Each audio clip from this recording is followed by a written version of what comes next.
Okay. Welcome everyone to SABADO SESSIONS podcast. I'm your host Joey, My name is Corentin. and today we have Coco Clement, as King of the Lift says, or SBD4ever, or Corentin. Oh, you wonders, a lot of names. yeah, man. So good. Nice to have you on the show. But first and foremost, bro, let us know what you've been up to lately. Like, what's training like? Everything right now. Well, it's going pretty well. Like it was a bit like tricky because like when going from world like where I really had like a bad comp overall, I just wanted to find like basically a comp where I could just do something better for like myself, because I just need to be able to move on, and be like, okay, I have a new goal now. So I signed up like almost immediately for junior worlds, and there were like two comp that are like pretty close to each other, especially for like world events. So like I went like directly back into it. So it's going pretty well. Like the two first weeks were a bit rough because like of all the traveling, the lack of sleep and everything.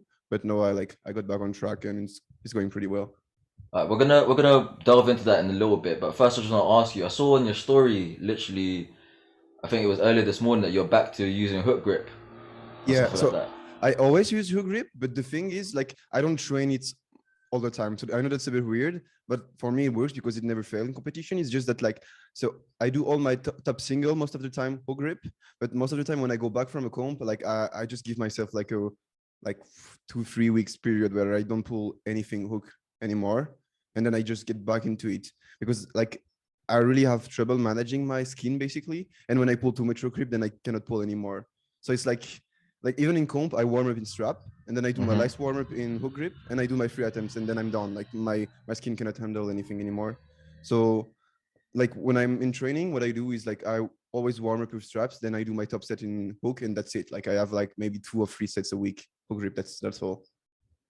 So does it mean does that mean like worst case scenario, if your hook group in comp can't hold up, you can easily switch to mixed grip?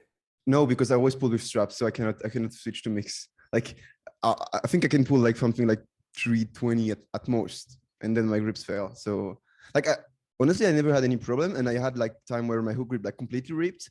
But what I do is I always like I have like liquid ammonia, and then I just like cauterize myself if I need. So it hurts, but like with the hype and everything, you're just like, okay, just do it and let's pull one more, and then you're done. So I don't have any real problem most of the time with that.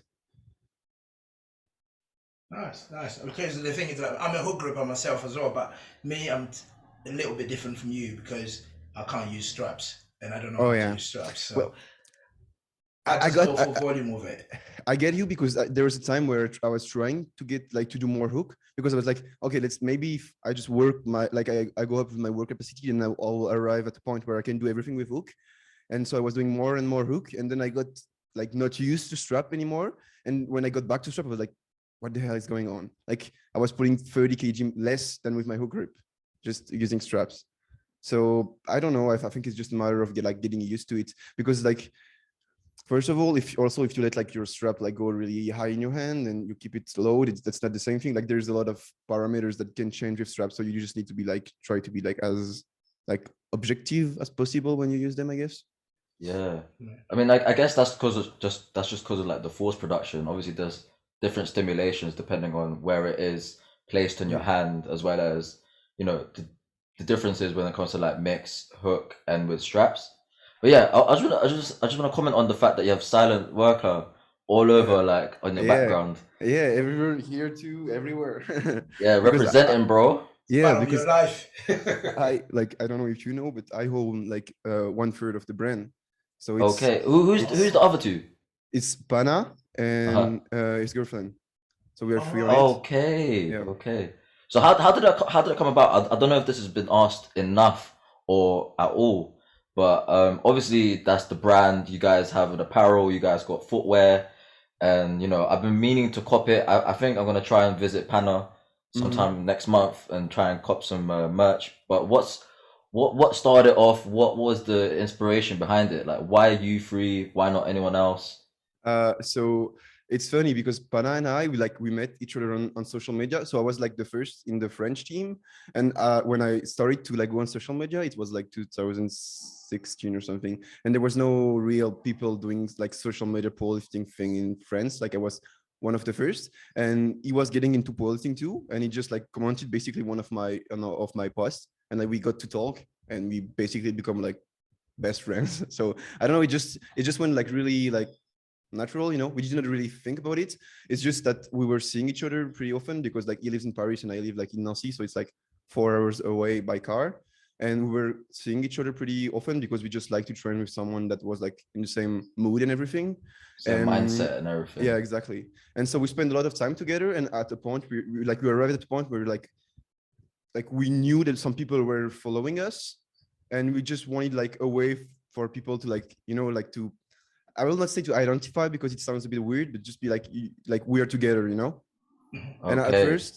And at first we just like dropped like so there was like the first Conti with the like silent worker here, and it was like black and white. We had like pink and white and red, I think, and there were like 3 shirts, and we're like, okay, I was like 17 or something, so I had like to find the money basically to do that because it was a lot of money for me. And I was like, okay, let's just do it basically, and we launched it, and we're like, we're just gonna sell what we're gonna sell, and even if we don't sell, then we can just we have t-shirt for the end of our life, you know, so it's fine. And from there it went like we grew, like each of us grew on media and like for powerlifting and everything, and honestly it just went on from then. Yeah, you're speaking of like media growth, and the thing is, I was watching. I know Pano was on doing an IG live last night, and he was trying to mention how, you know, he has social media presence and he's growing as much as he can on like the French side. But obviously, that he's, you know, like us, there's followers that are English speakers and not so well versed in French. You know, we can't be all lucky like Durance here that speaks both. So how would you say you tackle that, like sort of catering to both the English speaking and the French? And another thing he mentioned as well was that, you know, he would do both, but he doesn't want to lose the attention at the same time, because if he's doing one more than the other and vice versa, you know, vice versa, you're gonna lose like French followers, or you're gonna lose English followers, like English speaking followers. Sorry. I think it's really tricky because, especially in French, because like people just speak French basically. So like there's really like, I want to say a patriotic thing, but people are really like, we need to speak French, and if you're French, you need to speak French, you know. And because most of the people don't speak English, they just think you will speak French. So for us, it's normal, and they will not like, it's not offended, but they will take it in a bad way if you don't speak French, you know. Yeah, of course. I mean, that's like a more so a cultural thing, because every time I've visited Paris or anywhere in France, really, like there's sort of like this expectation that even though you're I don't know, I'm just a tourist, it's kind of like it's just it's good manners, I suppose, to I think it's just, I get to speak French if you're in France, basically, even though you're not French. For me, it's just stupid. It's just stupid because if you live in Paris, like, you know that like 30% of the people that are here, they're not French, because it's just Paris. It's like everyone goes there, like every foreigner goes there. That's just normal because you want to see Paris, you know? So like you're supposed to, I don't know, just be smart enough to understand that not everyone speaks your language, otherwise there will be just one language in the world, you know? Yeah. And I think in that one as well is the concept of like, even here in Britain we got it. When you're in London, sometimes a lot of people expect people to know English. You know, I mean, with us here, I call it laziness. You know, it's just people are just lazy. They're not even trying to speak other languages. And I've been to, again, as you mentioned, I've been to Paris a few times. I've been to France a few times. It's exact same thing. And to me, it didn't offend me because it's exact same thing we have in London, where people expect you to speak the local language, even though you're not from around there. Well, I think for you guys, I don't know, because if you have like really local languages, but for you guys a bit different because English, everyone's like kind of everyone speaks it, you know? Like if you're going to an English speaking country without speaking English, that's a bit weird, I guess, because like there's maybe like, I don't know, 60% of the like overall population of the world that speaks English, while there's like maybe 3% of the overall population that speak French, you know? So like you can accept that people will speak English because it's like the first language in the world, but you cannot accept that people will speak French because like it's one of the hardest in the world, and also it's not that much spoken. It is, but it's clearly not among the first. Right. No, next bit I want to catch up on, because I know you and Panda have collaborated well, I must say, from what I've seen on social media and everything, especially with the silent worker competition, silent worker meets even. What would you say though that that was a good driving force in terms of like not even just like expanding sport, but like putting the sport on the map. Because I feel as though like Uh, I don't know. I just looked at it briefly, but with every silent worker meet, it was just getting bigger and bigger. yeah, Like I know it's so COVID good. sort of like put a halt to that, with like Mhm. having spectators, but now that COVID restrictions are sort of like going, well, it's gone. Like it's just massive, man. I've seen social media posts, silent worker meets, and there's like hundreds of you guys putting on a Yeah, mad show.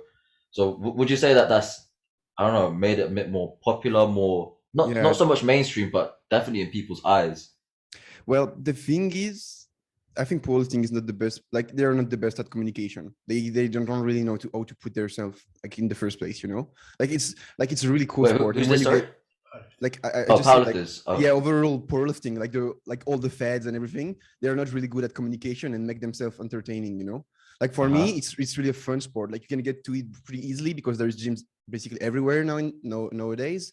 Like it's quite fun. It's like you have the athletic side that you don't have in much like most of the like bodybuilding things and everything. Like there's so much argument you can just put on and be like, yeah, this sport is really cool. And like all of the pro athlete, they're so like accessible. There's so many things you can do that you cannot do in other sports. And like for me, it just makes the overall sport like so cool. Like you're like, yeah. For the first time I went to the sport, I was like, okay, that's the thing I want to do. I want to do that until I cannot anymore. And I think if you market that well, you can get so much more people going into the sport and be like, okay, that's also what I want to do. It's just that the feds, the federation and everything, they're not the best at doing it, I think.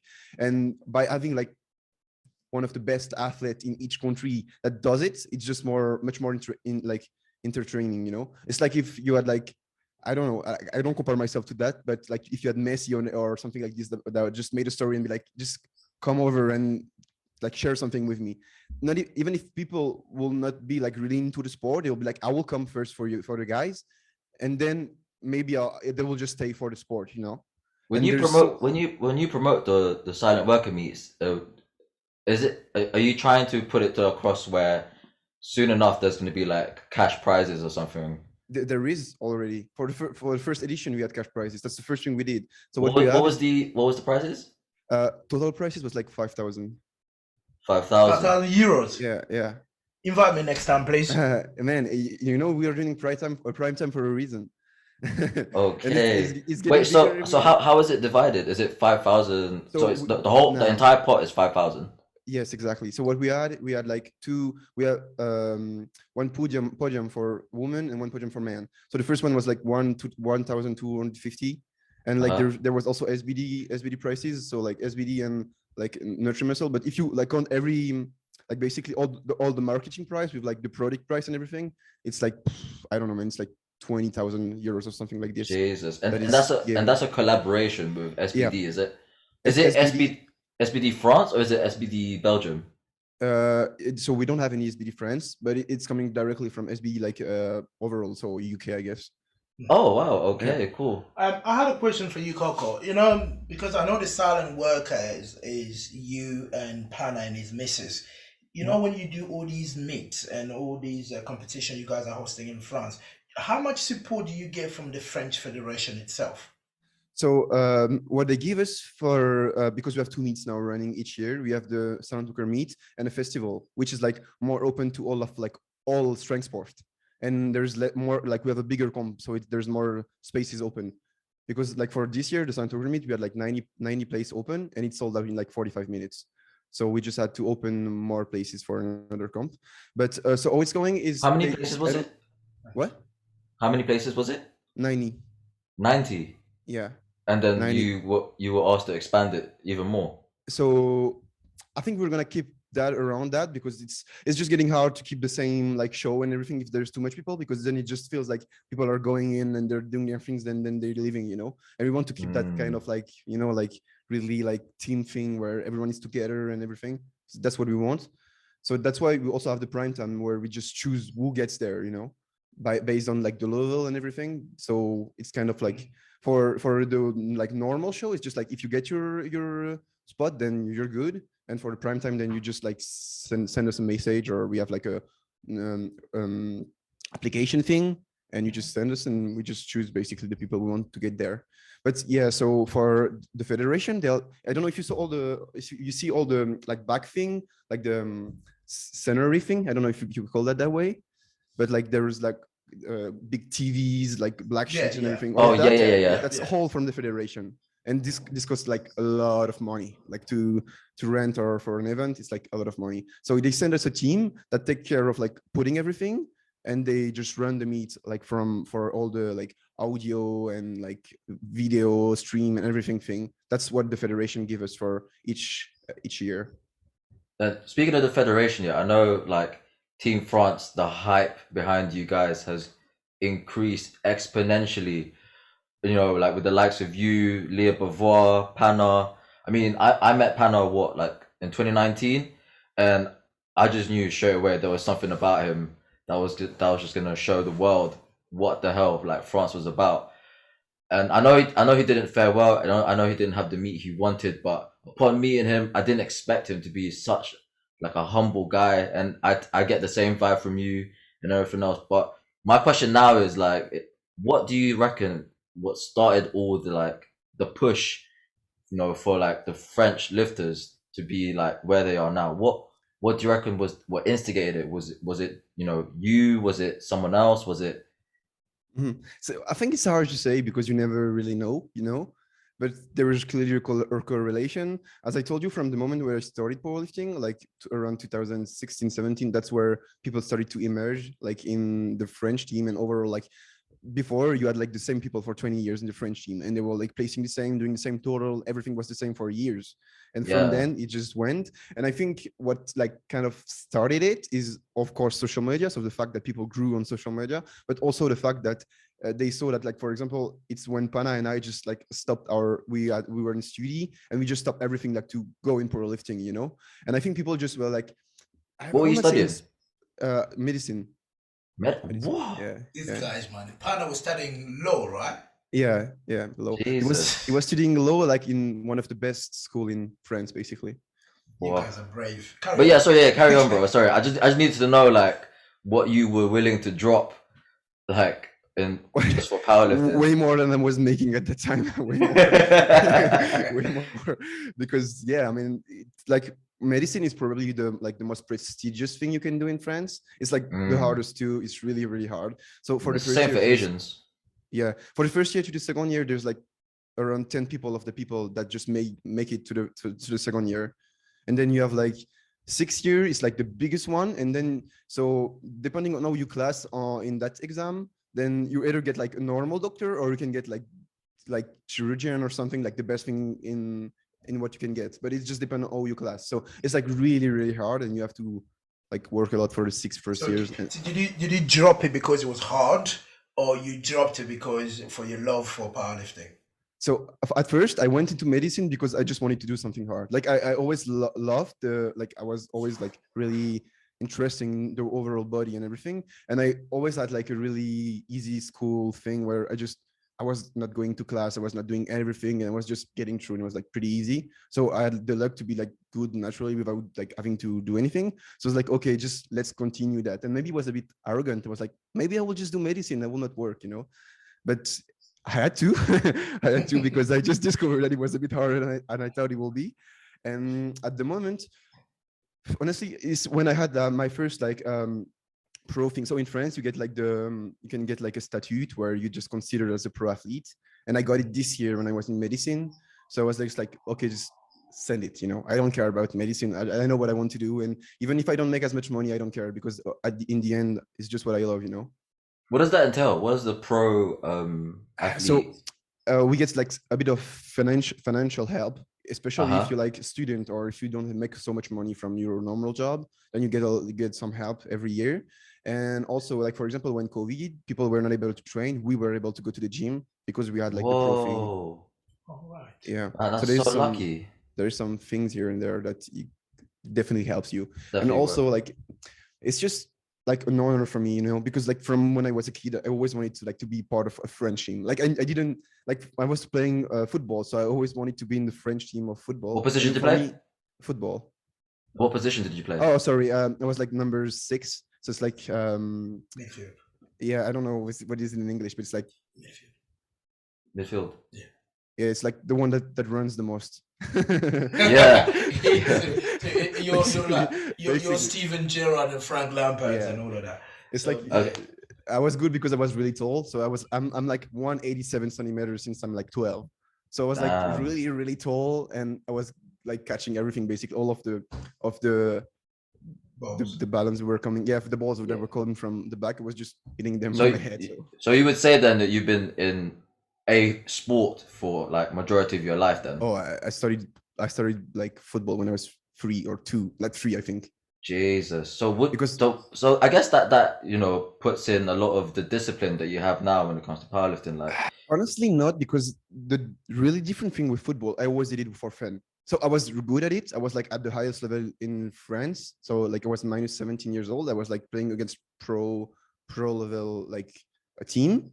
But I always did it for like, of course, it became kind of a job at the end. But from like 3 to 15, it was like a fun. I was just going there because I love to do it, you know. And then I had my anorexia thing that just made me suffer through it, because I had like basically a training every day, and like, or maybe twice a day, and I was not eating anything. So I was just like suffering through it. And I was like, okay, I need to do it. And that's where I kind of learned like discipline.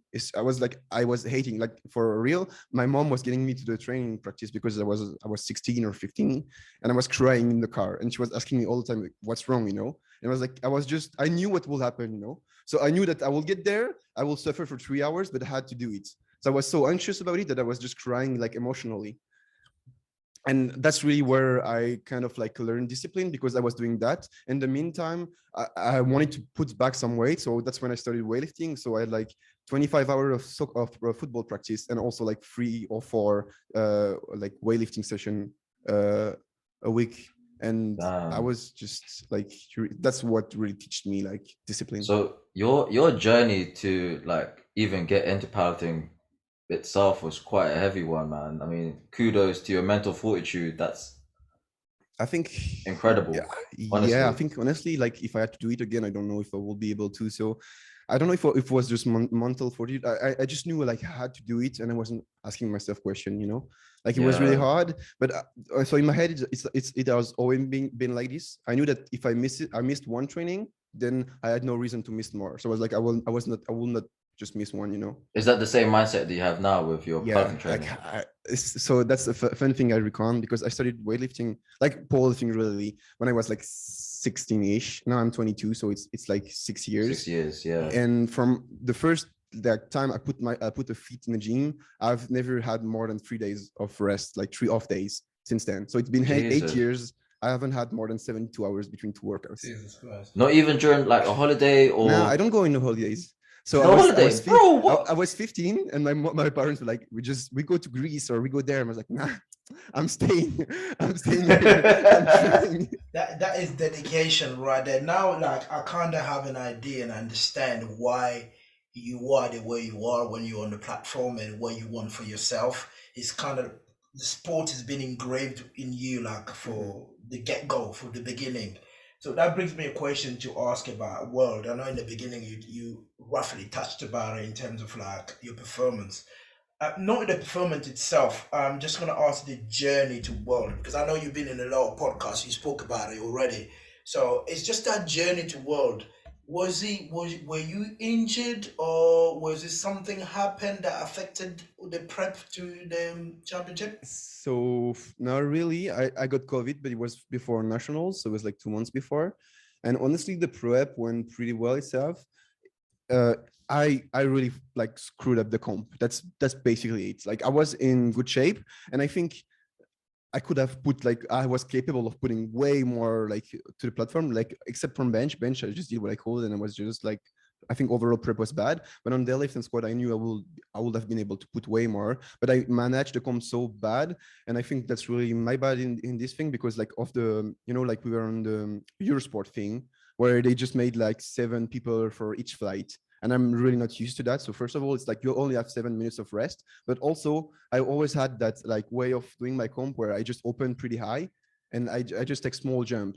And that really doesn't work with that, because everyone open really low. And because I opened really high, then I was the last one opening, but then I took a small jump. So I was like the first one doing the second attempt. So I ended up having like 3 minutes of rest between each of my attempts. And that really screwed me up because obviously 3 minutes of rest, and when I'm used to like 10, that's really low. And that didn't help. So yeah, you know the whole primetime thing, yeah. You knew about the whole 7 of you guys up on the list. Did upon your prep, did you ever think at all like, you know what, I'm in primetime, there's 7 of us in the flight, I need to adjust my training to be like quicker? Well, in training, I was taking around 7 minutes of rest, but what I didn't thought about is the fact that I'm opening quite higher than everyone. That's what I should have took in account, and I was not. And honestly, the comp itself went really like, it was hard for me because like, so basically there's things that I cannot really say so much, but I was quite alone in the whole thing, and it was hard to like manage my warm-ups and everything. And I had just trouble getting like being like feeling comfortable basically in the comp. So yeah. So talking about lonely, that's another question I wanted to ask. I know you say you don't want to touch that in a lot of this, but I was in South Africa and I saw the French team in terms of like the people that lifted, like the Panas, the Teeth, Elia, some people left, and at the end it was just you and what's the other guy? Nicola. 105. Nicola left, and the lady as well. Which was how did you guys feel? Because this was the first time where they had to leave you guys behind and compete for your nations. How did you feel? It was not the first time because they were doing that before. All right. And we actually complained about that, so they stopped doing it, but they did it again this year. So it felt shit. And the worst it was that like basically everyone got COVID there. So we were all together. So I think we were all kind of affected. And I had the luck that I got it before. So I think like I was still feeling a bit bad from it. But because I had like still antibodies, then I was not that bad. But the overall like atmosphere of the comp was a bit like shit because everyone was sick. Everyone had a bad comp. And the overall mood was like, you know, just like go and do it. So like I stayed focused on my comp and it didn't like change much, I guess. But it was just different for sure because like you knew that no one was there, you know. In the comps moving forward, I know you got Euros coming up, right? Uh-huh. And you signed up for it, and then obviously there's going to be a French team there. Oh, did you also signed up for Junior World? Yeah. Junior World, sorry. Yeah. Yeah, sorry. So maybe I should ask more on towards that. So do you reckon that the team approach will be different at Junior Worlds compared to the Open Worlds? Well, we don't really choose that, but we talked about it with the people that choose it. So I think it will be different, and I hope it will be different. But for my side anyway, I know it will be because like I already booked my flight for there, and like I'm planning on bringing someone like to do like some kind of like inside of the comp. So I book a flight for like a video maker that will like go there, and like we want to make like an inside of all the comp, the travel and everything. So actually for people to understand that going to a world-class event is not just going there and doing it. There's so many things that you need to think of. Yeah, so like, many factors, like external factors you have to consider. I mean, that's sort of what we briefly spoke about with Enna and, you know, with Sophia. I don't know if you've listened to our previous pods. I listened to the Ina one. Yeah. So Enna was saying that juniors don't mean shit, right. bro. And he's yeah? right. So is that why you want to do the Open the moment you had the chance to do it? Well, it's not because they don't mean shit. It's just because in the end you will compete against the best. So why not do it before? Like it's just exactly. that, like for me, it doesn't mean anything to be the best in juniors because I'm the best among the people that are less than 23. But there is so much people that are more than 23. In the end, that's what you want to be. Like I will be more than 23 eventually, and I will have to compete against them. So I mean, that's like the trend in the French team though. Like there's Jade Jacob in the 57s. There's Tiffany Chapon. I believe she's still a junior, right? Yes, she's 21, I think. Yeah, competing in the Open. Like I think that's such like, you know, a good approach to have. But do you reckon it's a way to say like, you know what, juniors don't mean shit? It's I don't think we don't want to be like arrogant about it. It's just it's not arrogance. It's it's just a matter of fact. Like if you want to be the best, you have to compete against the best, and the best just happens to be in the Open. I see what you mean, and I think this way too. But if you look at the junior world records now and the open world records, they're getting closer and closer. So in the end, for me, it's just mean that juniors should not be there. Maybe it's instead of not like meaning shit, they should not be there because we are one of the only sports where juniors go until 23. And I get it. They're like the argument that you need to build muscle mass and then it takes more time than most of the other sport. That's true, but it's just that we're getting so much younger and younger into the sport now. Then I think it just doesn't mean anything. Sorry, to go in the juniors anymore or not. Just go in the open, like because there is more hype, there's more thing to win, there's also more thing to lose, but that's how it goes. Like that's just competition. You need to get to among the best to be the best, So now you're doing this year you signed up for Junior Turkey to go to do the juniors. Is it at the back of you not having a good comp in South Africa and you said to yourself you want to redeem yourself in Turkey, or is this something that was planned? Well, there's two reasons for that. First, I had a really bad comp, so I was like, okay, I need to to go on the redemption road. And second, there's Sheffield. So if I can get a ticket for there, or if I can get close to the world record and people can see my name and think that I belong to Sheffield, then that's really something I want. So that's why. Because for Sheffield, I think the criteria are 95% of the world record and the one that wins the world record. I don't. Would they be considering the people that will be doing the juniors? Well, the thing is, 95% of the world record, there's like 80 people in the world that does it, and there's 24 places for Sheffield, so it would not be enough. I'm doing 95% of the world record, but that's not what's gonna get you to Sheffield. It's just like you can get there, but you will not.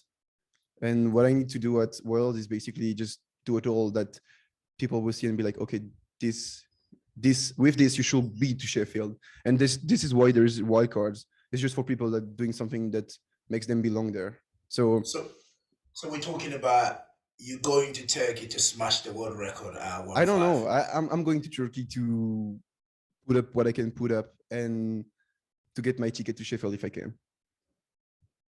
Is anyone from the Open team coming to Turkey with you? No, because so there's I think most of I know Panda's trying to get ready for Arnold's. I think he will not get there, and there will not be much of the Open team that get there. But we have a really huge junior team now, so we have people in every weight class basically in the juniors, and they are all top 5 at least or top 3. Is there anyone else in the 105s in France that could be in contention There was Nicolas. The one that was in the 120. We've been competing together for my first nationals was in 2016 or 17, and it was against him. But you did that as a 120? No, 105. Oh, 105. But you've done a 120 comp before, haven't you? Yeah, I've done one world championship and one Euro championship in the 120. Yeah, and then you moved down to 105, and I'm guessing that's a better position for you body wise and everything else. Well, everyone's telling me the opposite, that I should be in the 120, but the truth is I'm just better in the 105. So, I mean, as long as you're happy being there, why not, right? So, and even now, I can still I'm still losing weight and getting leaner, and I feel almost better. So, I will not say I could go in the 93 because that will be really hard, but I have a lot of room to grow in the 105. Yeah, just getting to the 93 would be amazing, isn't it? So honestly, I could. Is there anyone in the British 105s that you think what surprised you?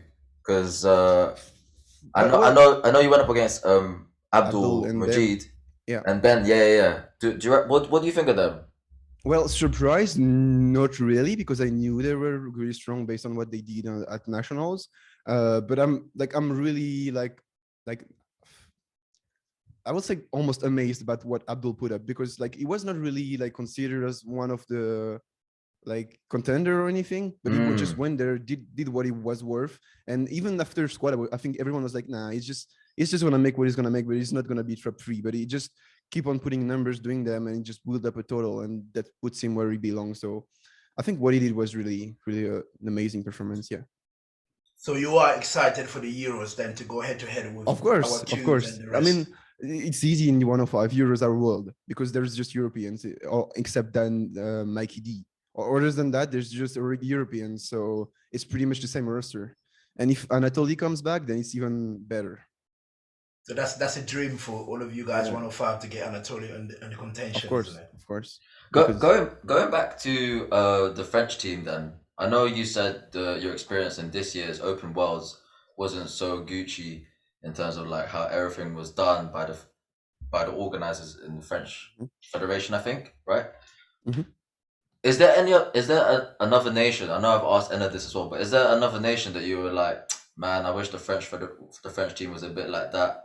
Because we were discussing with Sophia, like, you know, the British team this time round was more, you know, they were more close knit. They got along really well together. Like, is there any other nation that you witnessed in this year as well that you thought, you I know think what? when you're in like inside something, you always see the bad side, but there's also a lot of good side that you don't really think about them anymore because they're just normal. So it's easy to say that they were better, they were worse than this and this, because you just see what you see. In the end, there's maybe a lot of things that I don't see in the British side or anywhere else that I think are like in the French team, but they are not. So I will not say like I want to go somewhere. I think something is better. Like if there's a problem, then you can just talk about it. That's what we are as athlete, and that's what all federation works. You can just make things better. So I'm not here to say like they were wrong or they were right. I'm just trying to like make sure we have a better and better like place to perform each year when we go to a competition. So yeah. I mean, yeah, I mean, on that topic of just the nations, so I know we spoke about, I know there's words and noise has been going on for over a year, French ghost shooters and all of that stuff. So is there anything like people outside France that you guys do that we don't? That in terms of that you can share that insight with us? Because again, as I said, we have got a different way to run Mhm. federations and all of that. How do you guys do it in France that you guys actually just escalating? So are you talking like federation wise or like I'm training talking about, wise? yeah, I'm talking about federation wise. Okay. We'll touch training later. Okay. Federation wise, what do you guys get from your federation? Well, would they pay for all the travel? I think that helps, but I think that doesn't change really much in the end, because like yes, they give you like I don't know, South Africa travel was like around 1K or something, like 1.5 with the hotel, I would say, or something. So yes, that's always cool because like you will not spend on that much money, but it's not something that really changes so much because most of the people that are competing, already have like a side job because they don't make enough money from it, and so they have enough money to pay for a world event. And even if they don't, they find it because it's just the most important thing that they want to do each year, so they will save for that, and they will not go in vacation or they will not do this and this to make it, so it's always cool for like younger people, I think, because as for me, for example, when I went to like Calgary when I was 17, I would have never been able to do that if they didn't pay it for me, because I was just 17, I was not making any money. But when you're in the open, I think it doesn't change so much, but you cannot say it's bad. I think it's mostly like the overall mindset that all the French team is just we're seeing stronger and stronger people coming every year, and you're just like you have to run and like keep your spot. You have to you stay in the lead, and that's just how it goes. It's like if you have rival and you have a lot of rivalry, I will say, then you just know that you have to put the work and you have to stay among like the leading position, and that helps for sure. Like to make like an example, when I was playing like football, like we were five to play to be able to play like in the first team at each spot. And we knew that if you did like two bad trainings or one bad training, then you will just not play on the Saturday this week. So you knew you had to be like on top in every training, and that's a bit of the same, I think, right now in France. But is the other thing as well is because the French team does cover the cost of travel and hotel and all of that. It takes that pressure off you as an athlete. So you go there, you just do the lifting. You just focus on the lifting because the reason there's some nations, because other nations they don't pay for it. Right, so as a senior, you'll have go that stress of, oh, I need to pay for my travel, I need to pay for the hotel, I need to do this. But if that taken away from you, that pressure's off, so you're just focusing on the lifting. Do you think that is one of the things as well that helps you guys, especially when you go to internationals? I'm not sure, because in the end, I think like for example for Istanbul, I just booked everything myself. So in the end, it's quite the same. They just refund you for it, or they can pay it from the beginning. It just depends on what you want. But actually, I prefer to book everything, so I know how everything is going, and I don't get surprised for anything. But I think it's more so that you have like a professional feeling about it. because you know you don't pay for anything, so it feels more professional, you know. So maybe that will help. I'm gonna ask you something a bit more unprofessional now, yeah. So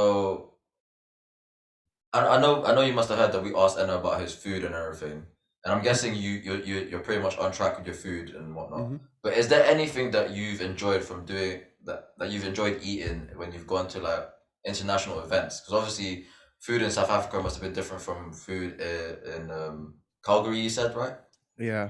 Yeah. So is there anything that you like enjoyed like out there, food wise? Like, Obviously after competing, not beforehand, obviously. man, I didn't eat anything. I was so pissed off. I just stayed in my room. So I cannot tell you.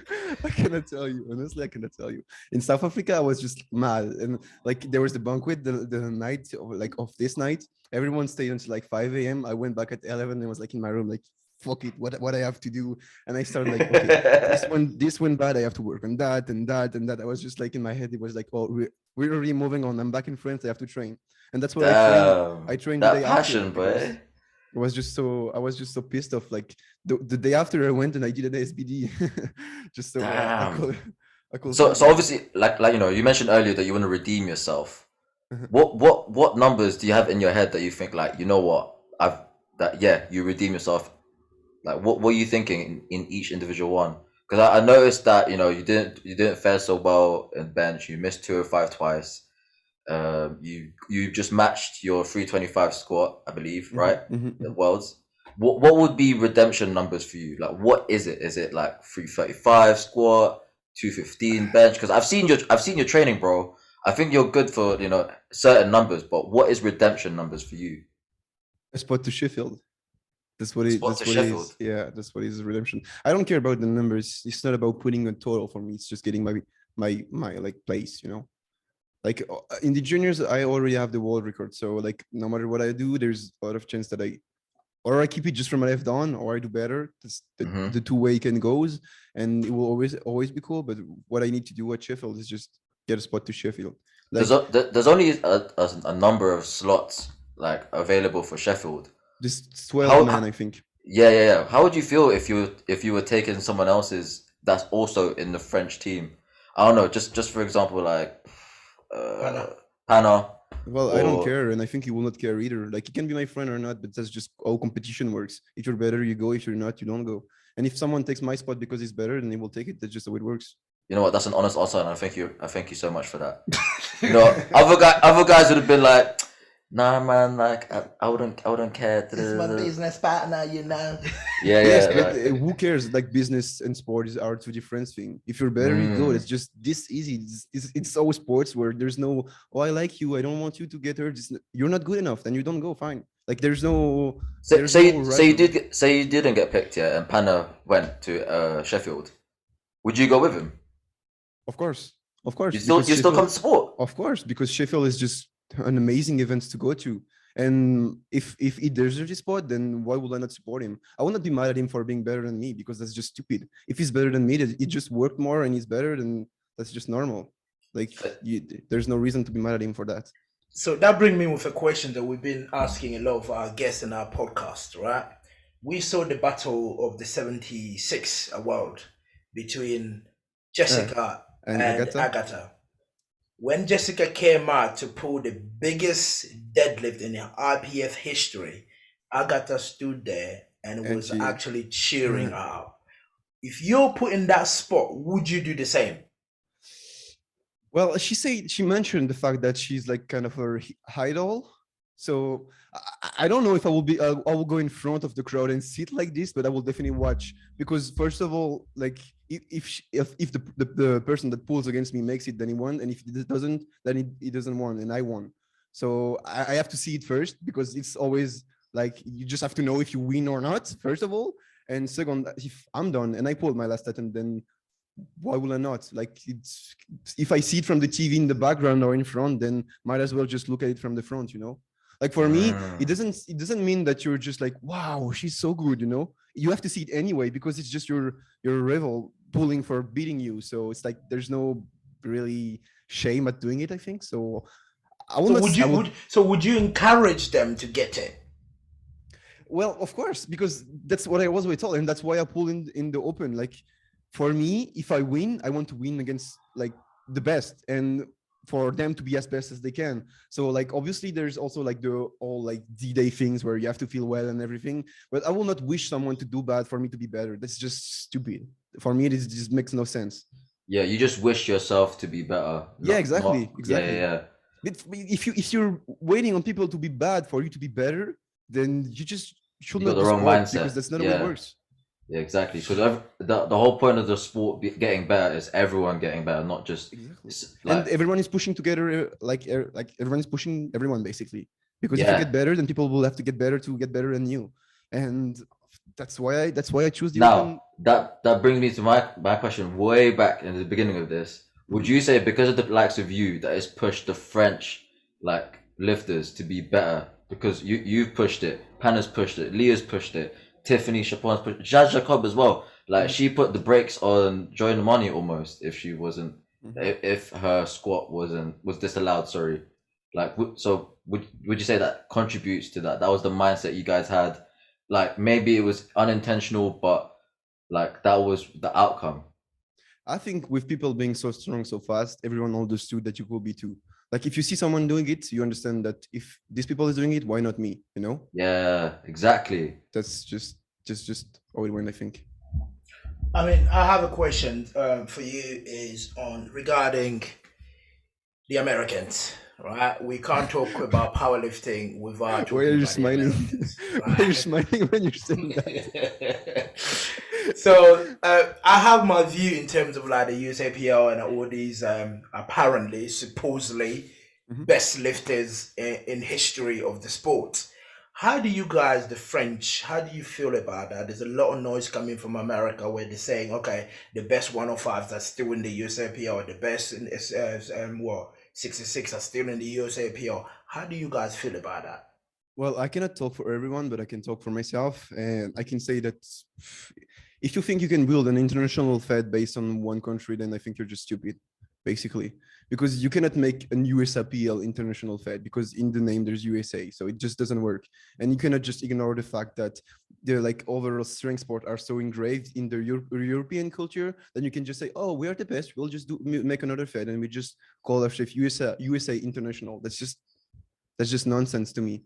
So like you can do whatever you want, and if they think they will make it, then why not? And it's true that there is some comp that are really strong in the 105, like for example in the 105 in America, and like that's really cool. Like I have no problem with that, and that's always cool to have challenge. But if in the end they all saying that they staying there because they are there, but they are actually making the fact that they are there. So if they want to go to world, they could all go to worlds and they will be also better. Because for now they're just avoiding a part of the competition. Yes, they are the best, but they are competing against themselves in their country and in their thing. So if they really want to compete against everyone and gives a chance to everyone, then they have to go to worlds because that's where everyone is. Coming off that, yeah, you know how I don't know if you've seen the post, but USAPL has expanded internationally to I think in Australia now. Yeah. How would you feel that if USAPL expanded the international league bracket, whatever you want to call it, in France as well? It will not happen because we are like we're under like the government in our federation, and there's only one federation can be. So it will not happen. Basically, I can already tell you it will not happen. And also, like because we talked about the cultural thing, I think no, not a single French people will be able to call themselves USAPL French friends. Like this will not work. I think that was pretty much my opinion when I was asked this question. I said you can't not call it international competition while you have your country before everything. Well, these Yeah, are the things. These are the things we had in the 1800. Do you know what I mean? When all pretty much all African countries were like Belgium, Congo, and all of that stuff. exactly. So it's kind of like going backward. We're not going backward to the history here. We have to move forward.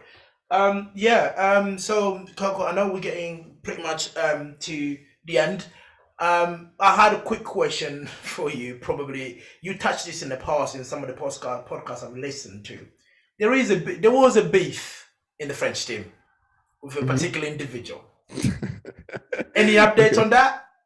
Well, it's closed. I think it has been closed from the day it started because, like, all of the people that try to, like, to bully me. Like I just have like 50 good lift points more than they have now. So I think there's really nothing more to say. Like if you're worst, you just don't say anything and you listen to the best.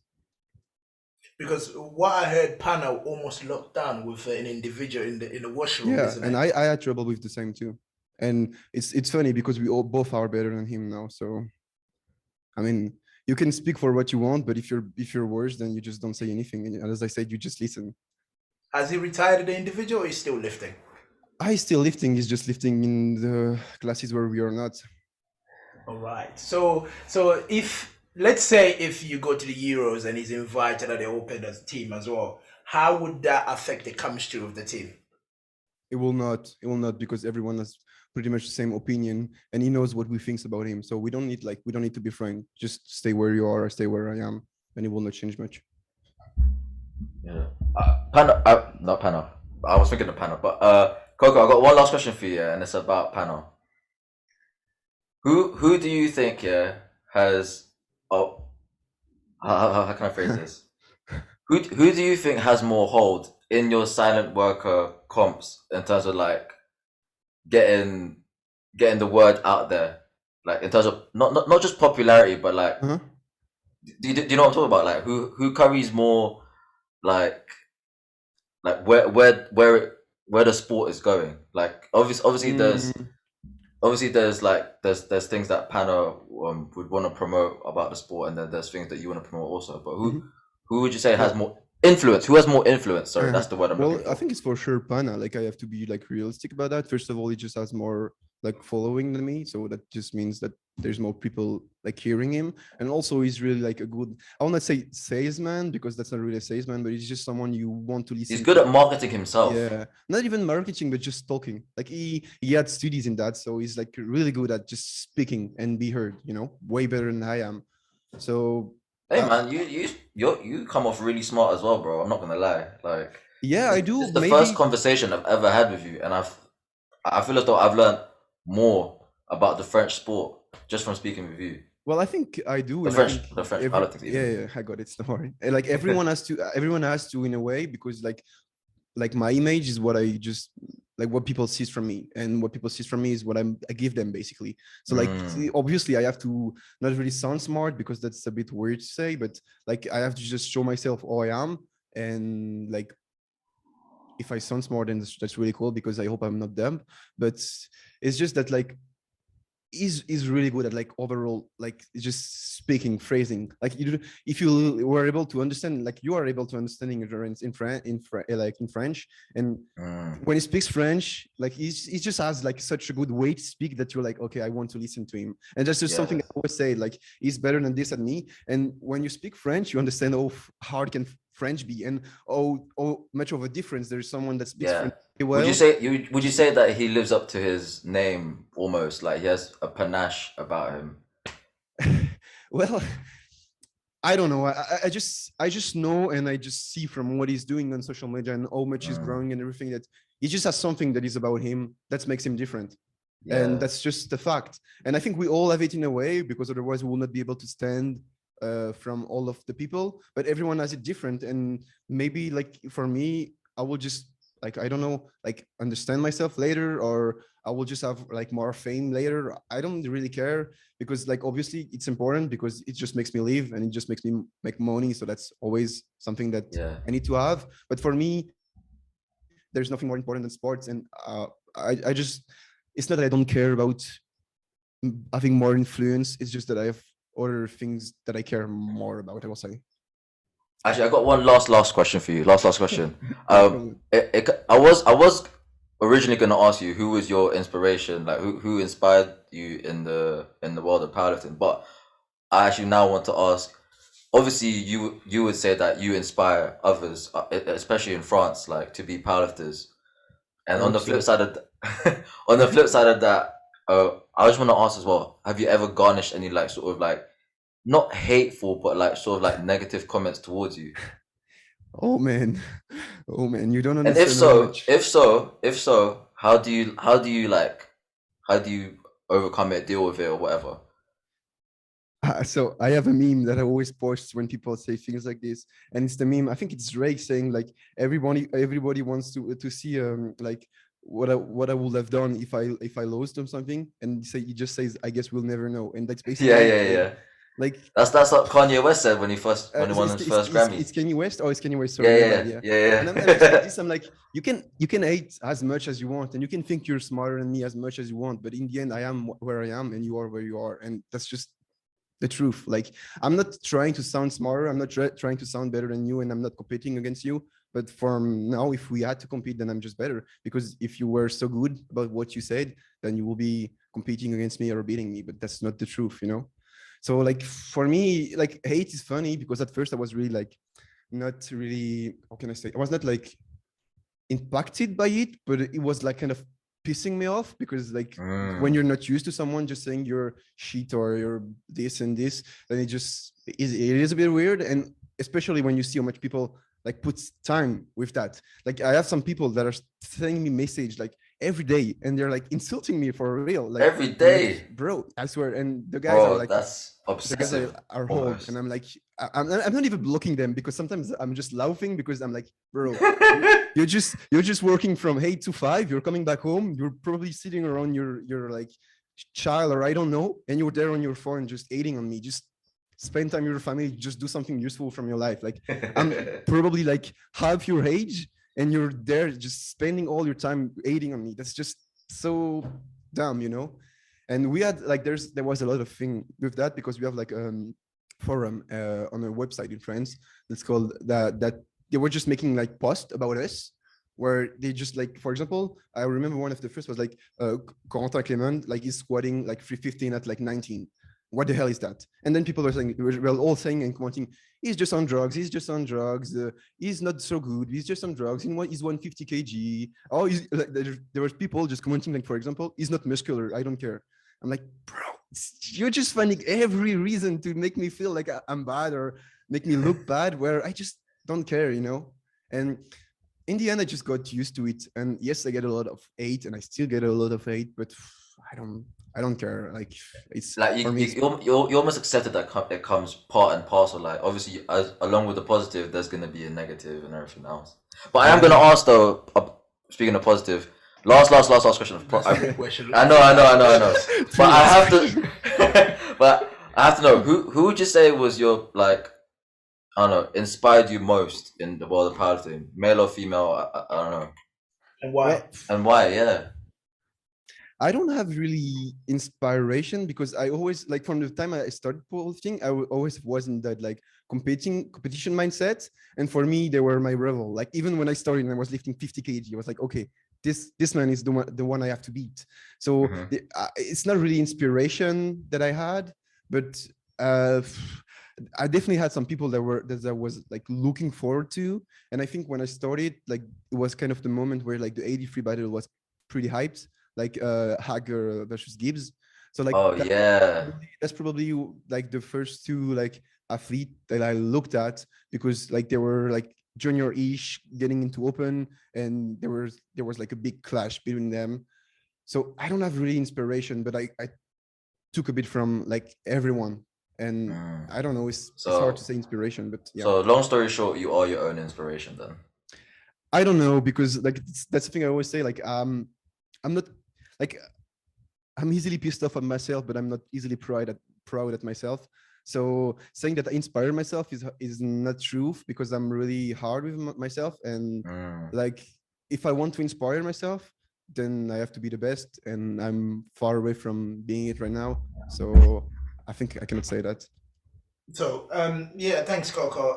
So yeah, going forward, one of the things people will be looking at or asking is, where does Coco see the silent worker goes, and where does Coco see his powerlifting career move? You know, are you going to move up to the 120, or you stick at a 105, or are you going to go down to the 93 in the future? So what are we expecting here?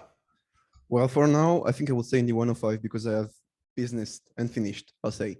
So I have things to do in the 105, and I think I don't see myself moving for now. So maybe it will be the case if I had like a really good reason for it, but I don't think so. So for now, it's just continue to grind in the 105 and place where I have to place. And as for like where silent worker has to be, I mean, on top, like it's just normal because it's like I'm part of the brand. So I just want us to grow as much as we can and like lead like the French market. I think is already the case, but why not expand and go a bit further than that and just like people to like realize how much, oh, like cool of a brand we are and all of the things we can do for the sport.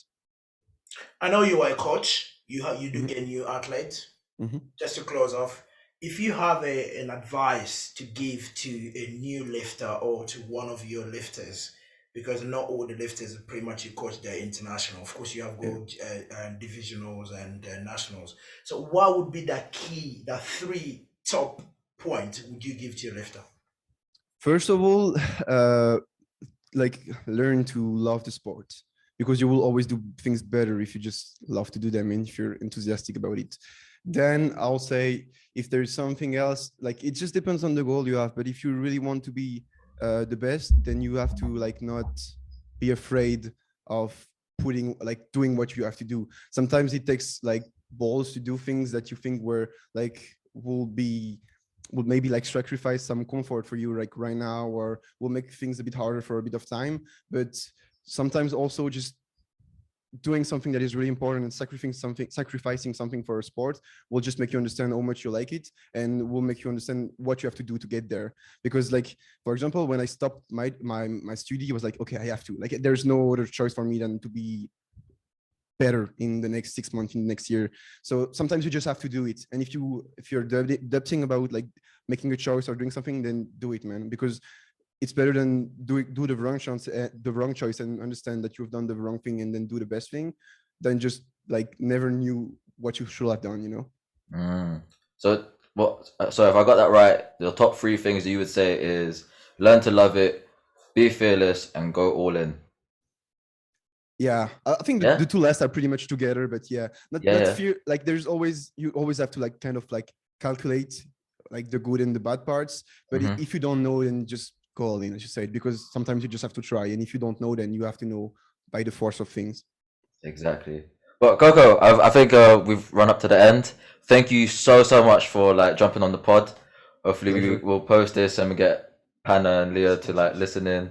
Also, if you got any silent worker merch when I'm there next month, I want to try cop some, please. Thank you. If you go to Paris, there's all of the stocks there, so you will for sure. Say no more, bro. Can't wait. Yeah. Hopefully you'll get like summer threads like similar to this. Do you want a tank? Yeah. We don't have a tank. We don't make tanks, but we have a lot of other things. I mean, you will see if you go there. You will see. I will. Oh, sure. But yeah, thank you so much, bro, again. And hopefully we get to speak Pleasure. again soon after The Worlds. juniors. After Junior Worlds, yeah. We're probably gonna bring you in before the Europeans because we need to get some heat on the Europeans because I can see. I know in your mind to say I know what you're looking for at the Euros, so we need to get it out of you. Yeah. So, Okay, fair enough. I'll be there. Thank you, brother. Thank you Take so care. much, bro. Have a nice day.